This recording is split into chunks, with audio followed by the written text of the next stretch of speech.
तो देश की राजनीति में इस समय चर्चा जोरों पर है। एक निमंत्रण पत्र भी छप गया है कि 9 तारीख को सदन में अगली सरकार बनने जा रही है और उसको लेकर के यह भी बातचीत है कि शपथ ग्रहण होने जा रहा है। लेकिन इस बीच में सब कुछ बहुत सहज, स्वाभाविक या सामान्य नहीं है। आप सबको यह बात बखूबी पता है कि ये सरकार एक पार्टी के पूर्ण बहुमत की सरकार नहीं बन पाई। यानी बीजेपी बहुमत से काफी दूर रह गई। उसे पिछली बार से कुल 63 सीटों का नुकसान हुआ है। और इसके चलते जो एक अकेला सब पर भारी का दावा था, अब की बार 400 पार का नारा था, वो काफूर हो गया और उन्हें दो सहारों की जरूरत पड़ी है, नीतीश कुमार और चंद्रबाबू नायडू। नीतीश कुमार पर लगातार बात हो चुकी है और मेरी पिछली वीडियो में भी आपने देखा होगा, लेकिन आज चंद्रबाबू नायडू से जुड़ी हुई कुछ बातें करेंगे। खबर यह आ रही है कि चंद्रबाबू नायडू किन शर्तों पर, कौन सी चाल के साथ, कौन सी शर्त के साथ सरकार के साथ जाने को तैयार हो रहे हैं। चंद्रबाबू नायडू क्या मांग रहे हैं? क्या नरेंद्र मोदी और बीजेपी एनडीए उन्हें वह देने में सहमत हो चुकी है? क्या बीजेपी एनडीए और नरेंद्र मोदी मुसलमानों को लेकर के जो धारणा रखते हैं, जो राय रखते हैं, वह राय चंद्रबाबू नायडू भी रखते हैं? और अगर चंद्रबाबू नायडू कोई अलग राय रखते हैं तो ये गठबंधन की सरकार चलेगी कैसे? और अगर ये सरकार चलेगी तो इस सरकार में किसकी चलेगी?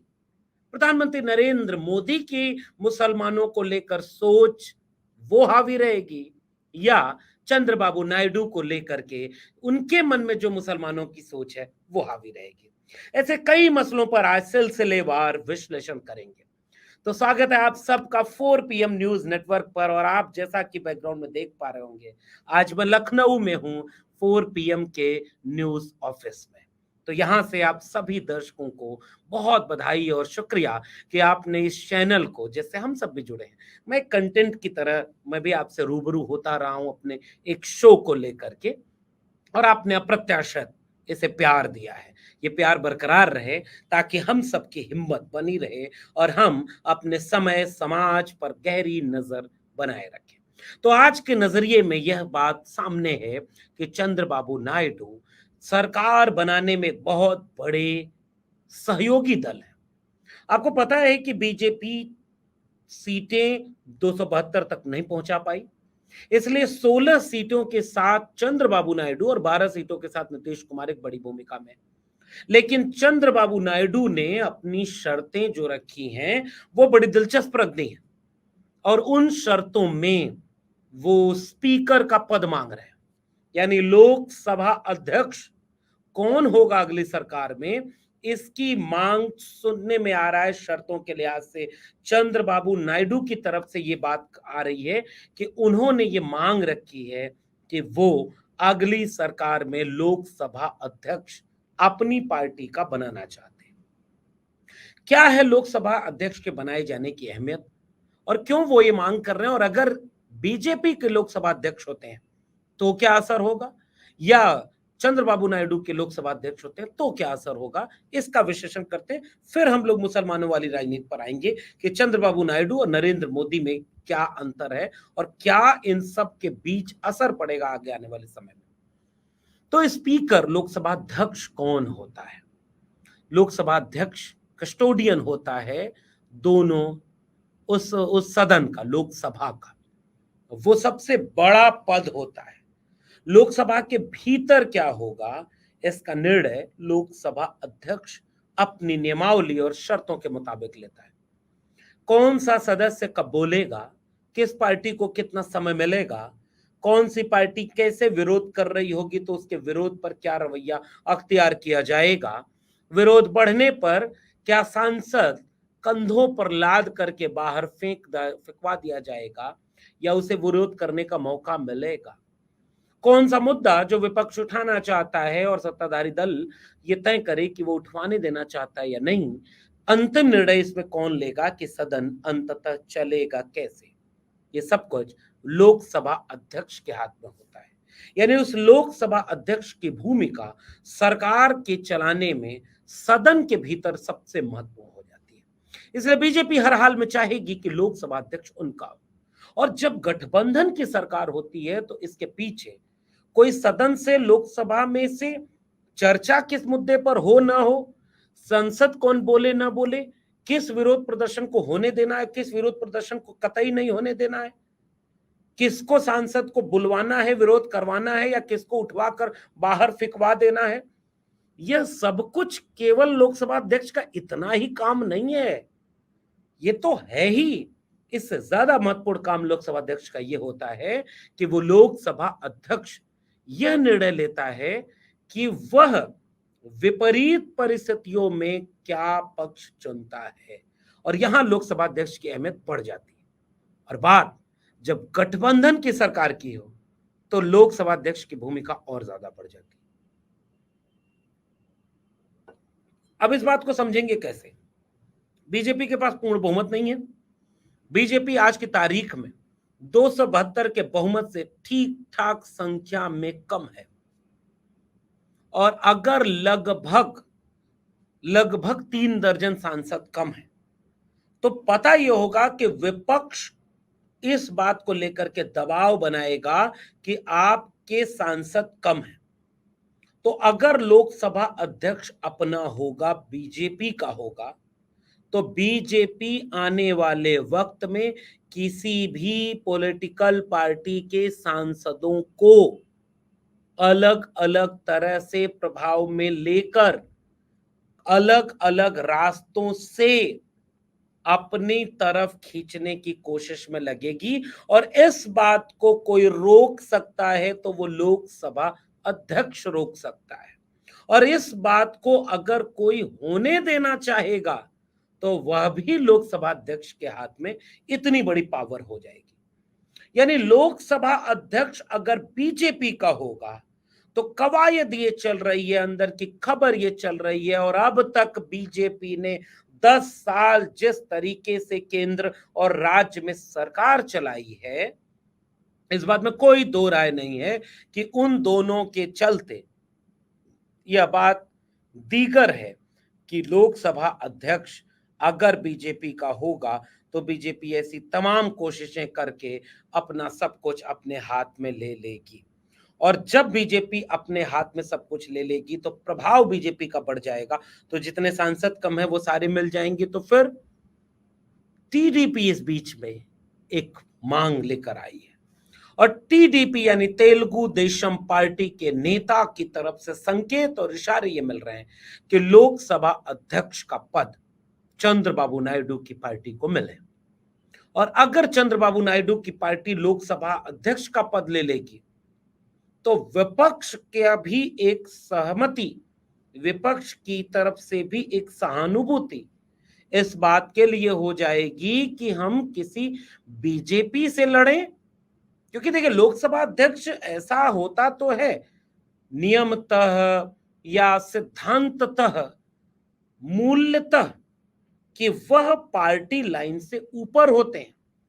विधानसभा अध्यक्ष की पृष्ठभूमि भले ही राजनीतिक रही हो, लेकिन जब विधानसभा के लोकसभा, माफ कीजिएगा हर जगह लोकसभा आप समझिएगा, लोकसभा अध्यक्ष की पृष्ठभूमि बेशक कोई पार्टी की रही हो, लेकिन जब वो कुर्सी पर बैठते हैं तो वो पूरी लोकसभा के कस्टोडियन है, वो पूरी लोकसभा के मालिक हैं, वो पूरी लोकसभा के एक तरह से देखभाल करने वाले हैं।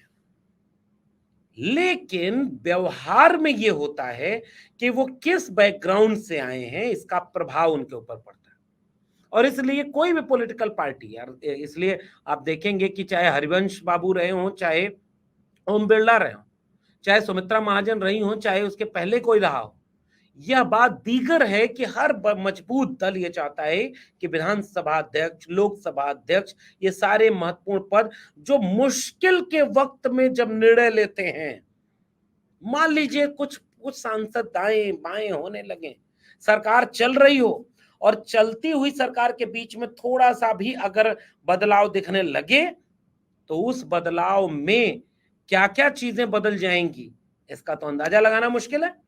और ऐसे वक्त में लोकसभा अध्यक्ष की भूमिका बहुत महत्वपूर्ण होती है। इसलिए तेलुगु देशम पार्टी चाहती है कि लोकसभा अध्यक्ष उनका रहे, बीजेपी चाहती है कि लोकसभा अध्यक्ष हमारा रहे। एक तो ये पेच फंसा हुआ है, और कहने का ये तात्पर्य है कि अगर चंद्रबाबू नायडू नीतीश कुमार की तरह झुक करके पैर छूने पर आमादा न हुए, हालांकि ठीक ठाक 90 डिग्री पर नीतीश कुमार की तरह चंद्रबाबू नायडू भी झुकते हुए नजर आ रहे हैं, और वो भी यहाँ पर सामने दिखते हैं कि कैसे वो वहां पर दिख रहे हैं और वो सारी चीजें कर रहे हैं। लेकिन उन चीजों के साथ साथ वहां पर एक बात यह भी है कि आज चंद्रबाबू नायडू इस भूमिका में हैं कि वो शर्त पूरी कर सके, वो मंगवा सके। ये एक महत्वपूर्ण बात होगी। और अब यहां पर एक पेज फंस रही है, और जो मैं आपको पढ़ करके सुनाने जा रहा हूं। अब सबको याद होगा कि इस आम चुनाव में प्रधानमंत्री नरेंद्र मोदी जैसे ये बात कहते हुए नजर आए कि अब की बार 400 पार, तो पहले और दूसरे चरण तक जाते आते प्रधानमंत्री नरेंद्र मोदी के इस नारे पर विपक्ष को यह बात समझ में आ गई कि यह संविधान बदलने की बात कर रहे हैं, और जिसमें सबसे बड़ी भूमिका ज्योति मिर्धा, लल्लू सिंह, अनंत हेगड़े या प्रधानमंत्री के आर्थिक सलाहकार की है। जिन लोगों ने ये बात कहा कि संविधान बदलने के लिए, घुमा फिरा के ये बात, संविधान बदलने वाली बात इन लोगों की तरफ से आई कि संविधान बदलने के लिए 400 सीटों से पार चाहिए। और जैसे ये बात लोगों तक पहुंच गई तो प्रधानमंत्री नरेंद्र मोदी का पूरा कैंपेन बदल गया। प्रधानमंत्री नरेंद्र मोदी मछली और मटन पर आए, और उसके बाद वो ये कहने लगे कि हिंदुओं का मंगल सूत्र माताओं और बहनों का छीन करके वो मुसलमानों को दे देंगे अगर वो सरकार में आए तो। फिर वो आगे बढ़े और उन्होंने कहा कि ये SC ST OBC का आरक्षण छीन करके मुसलमानों को दे देंगे। अगर आपके घर में 2 भैंस है तो 2 भैंस में से एक भैंस खोल करके मुसलमानों को दे देंगे। अगर आपके पास 4 कमरे हैं तो 2 कमरे लेकर के मुसलमानों को दे देंगे। और इसलिए वो मुजरा करते हुए नजर आ रहे हैं। ये हम अपने देश के सम्मानित, आदरणीय, महामहिम और अवतारी पुरुष, जो कि खुद उन्होंने ही बोला है, प्रधानमंत्री नरेंद्र मोदी जी के शब्द ही बोल रहे हैं। और अब वो चंद्रबाबू नायडू जैसी पार्टी, जो कि पहले से एनडीए में, लेकिन उस चंद्रबाबू नायडू की पार्टी के साथ समझौता किए हुए हैं, जिनका की मैनिफेस्टो क्या कहता है मैं आपको पढ़कर सुनाना चाहता हूं। Welfare of Muslim community, welfare of Muslim community, pension for Muslim minorities after the age of 50 years. Land will be allotted to Muslim Eidgah and Qabristan in main cities. Hajj house will be constructed near Vijayawada. तो 50 साल से ज्यादा के मुसलमानों को pension देना, शहरों के मुख्य शहरों में भी कब्रिस्तान और ईदगाह के लिए जमीन देना, Noor Basha Corporation will be constituted and 100 crore will be given every year. 100 crore रुपए दे दिया जाएगा नूर बादशाह कॉरपोरेशन को, जो मुसलमानों के हित में काम करेगा। Through minorities financial corporation, interest free loan up to 5 lakh will be given to minority. An honorarium of 10,000 से 5,000 रुपए ऑनरेरियम के रूप में per month will be given to imams and muezzins respectively. जो धर्म गुरु होंगे उनको 5,000 10,000 रुपए मासिक रूप से दिया जाएगा। Qualified imams will be recruited as government qazi, सरकारी नियुक्ति होगी जो क्वालिफाई कर जाएंगे। 5,000 per month will be given for मस्जिद मेंटेनेंस, मस्जिद को मेंटेनेंस के लिए 5,000 रुपए। Each Pilgrim will be given 1 lakh for हज विजिट, 1 लाख रुपए हज के लिए देंगे। एक लोकतांत्रिक देश में एक चुनी हुई सरकार के पास इस बात की पूरी नैतिक अधिकार है, इस बात का पूरा अधिकार उनके पास है कि वो अपने राज्य के हर एक नागरिक के लिए अलग अलग प्रावधान करें। और राज्य और देश का मतलब ही यही है कि चुनी हुई सरकार अपने नागरिकों को, जो पिछड़ गए, जो हाशिए पर रह गए, विकास की धारा में ना आ पाए, उनके लिए जिन पैमानों पर वो पिछड़ गए या जिस पहचान के नाते वो पिछड़ गए, उन्हें ख्याल में रखते हुए आगे बढ़ाने का हक देने का पूरा अधिकार है। और इस बात के लिए और चंद्रबाबू नायडू वो पहले शख्स हैं जिन्होंने आरक्षण में भी धर्म आधारित यानी मुसलमानों को 5% 4% आरक्षण देने का प्रावधान किया। इस बात को समझना दीगर है कि आज चंद्रबाबू नायडू एनडीए में शामिल होकर प्रधानमंत्री नरेंद्र मोदी के ठीक बगल में बैठे हुए हैं। और इस बात को आप समझें, इस बात को समझना इसलिए जरूरी है क्योंकि प्रधानमंत्री नरेंद्र मोदी लगातार ये कहते रहे कि धर्म के नाम पर मुसलमानों के साथ क्या होगा, सब लूट कर दे दिया जाएगा, सब छीन कर दे दिया जाएगा, सब मुसलमानों का ही हो जाएगा। प्रधानमंत्री नरेंद्र मोदी ये कहते रहे। ये अलग बात है कि जब वो इंटरव्यू में गंगा में खड़े होकर इंटरव्यू दे रहे होते हैं अपने प्रिय चैनलों को, तो वही बात कहते हैं कि मैंने कभी हिंदू मुसलमान नहीं किया, मैं कभी हिंदू मुसलमान नहीं करता। ये बात प्रधानमंत्री नरेंद्र मोदी कहते हैं। लेकिन वही प्रधानमंत्री नरेंद्र मोदी इस बात को भी समझते हैं कि हाँ, वो हिंदू मुसलमान करते हैं और जब जब मौका मिला तब तब करते हैं। और इस बात को समझते हुए ठीक अगले दिन लालगंज में भाषण वो दे रहे थे, तब भी हिंदू मुसलमान करने लगे कि 15% आबादी को 85% लोगों का सारा हक छीन करके दे दिया जाएगा, इसलिए उनको गलती से वोट मत दे देना। और ठीक बगल में अब एनडीए की बैठक में चंद्रबाबू नायडू बैठे हुए हैं जिनका मैनिफेस्टो है वो मैंने पढ़ करके आपको सुनाया, वेलफेयर ऑफ मुस्लिम कम्युनिटी। इस हेडिंग से पूरा का पूरा ये देखिए इनको दिया हुआ है, वेलफेयर ऑफ मुस्लिम कम्युनिटी। ये अगर चंद्रबाबू नायडू के पूरे मैनिफेस्टो का मामला है तो अब एक बात सोची जाए कि क्या प्रधानमंत्री नरेंद्र मोदी अब तक के अपने राजनीतिक जीवन के सबसे कमजोर हाल में पहुंच गए हैं कि अब उन्हें इन बातों पर समझौता करना पड़ेगा। उधर नीतीश कुमार की तरफ से केसी त्यागी लगातार इस बात का दबाव डाल रहे हैं कि आया था हमारे पास पैगाम इंडिया की तरफ से प्रधानमंत्री बनने का, आया था पैगाम हमारे पास नीतीश कुमार प्रधानमंत्री बन जाएं। क्या ये इस बात की तरफ इशारा नहीं कर रहा है कि अब जेडीयू भी बार्गेन करने के लिए बड़ी ताकत जुटा करके इशारा कर रही है? और एक तरफ चंद्रबाबू नायडू मांग रहे हैं लोकसभा अध्यक्ष का पद, और ये कोई सामान्य पद नहीं है। इसका विश्लेषण हमने अभी थोड़ी देर पहले किया। ये इतना महत्वपूर्ण पद है कि आगे आने वाले समय में ये सरकार 1 महीने चलेगी या 5 महीने चलेगी या 5 साल चलेगी, ये इस बात पर बहुत हद तक निर्भर करेगा कि लोकसभा अध्यक्ष कौन होता है। और अगर लोकसभा अध्यक्ष होने की बात चंद्रबाबू नायडू समझते हैं तो उनसे ज्यादा बीजेपी भी समझती है, क्योंकि बीजेपी के मन में बहुत सारी प्लानिंग होगी, क्योंकि उसी मंच पर एकनाथ शिंदे भी बैठे हैं, उसी मंच पर पशुपति पारद के भतीजे रामविलास पासवान के बेटे हनुमान भी बैठे हुए हैं। आप समझ रहे इशारा? कौन सी पार्टी कहां थी, कौन सी पार्टी के कितने लोग पार्टी छोड़ करके कहां चले गए, और यह सब कुछ होकर के आज कहां सरकार किसकी होनी चाहिए, सरकार किसकी चल रही है। और अगर यह सब कुछ होता है तो इसके बीच में एक बहुत महत्वपूर्ण भूमिका लोकसभा अध्यक्ष की हो जाती है। इसलिए तेलुगु देशम पार्टी के चंद्रबाबू नायडू की तरफ से लोकसभा अध्यक्ष का पद भी मांगा जा रहा है।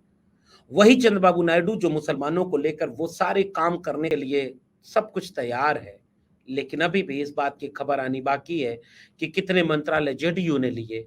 इस बात को याद करते हुए कि अग्निवीर की भी समीक्षा होनी चाहिए, सीएनआरसी के जितने भी प्रभावित समूह हैं उन सबको निर्णय में शामिल करना चाहिए, और 3-4 मंत्रालय भी चाहिए। बिहार को विशेष राज्य का दर्जा भी चाहिए, चंद्रबाबू नायडू को भी विशेष राज्य का दर्जा चाहिए, आंध्र प्रदेश को भी बहुत कुछ चाहिए। वरना इस बात का इंतजार दोनों करेंगे कि इंडिया गठबंधन की तरफ से भी उन्हें बहुत कुछ मिलने की रास्ते खुले हुए हैं, और राजनीति में कुछ भी अंतिम नहीं होता, कुछ भी आखिर नहीं होता। इस लिहाज से कहें तो चंद्रबाबू नायडू ने नरेंद्र मोदी की बीजेपी और एनडीए को बुरी तरह से अपनी जकड़ में ले लिया है। इस पूरे प्रकरण पर नजर बनाए रखिएगा और आपका क्या मानना है नीचे कमेंट बॉक्स में जरूर बताइएगा। फिर मिलेंगे किसी और टिप्पणी के साथ। और आज का शो आप देख रहे थे 4 PM न्यूज नेटवर्क के शानदार ऑफिस से, और मैं आज ऑफिस आया था और इस बात का शुक्रिया भी कहना चाहूंगा कि आप सब लोग 4 PM की आजाद ख्याल आवाज को इतना तवज्जो दे रहे हैं। ये प्रेम और प्यार बनाए रखिएगा। फिर मिलेंगे कि अपनी टिप्पणी के साथ, तब तक के लिए बहुत बहुत धन्यवाद।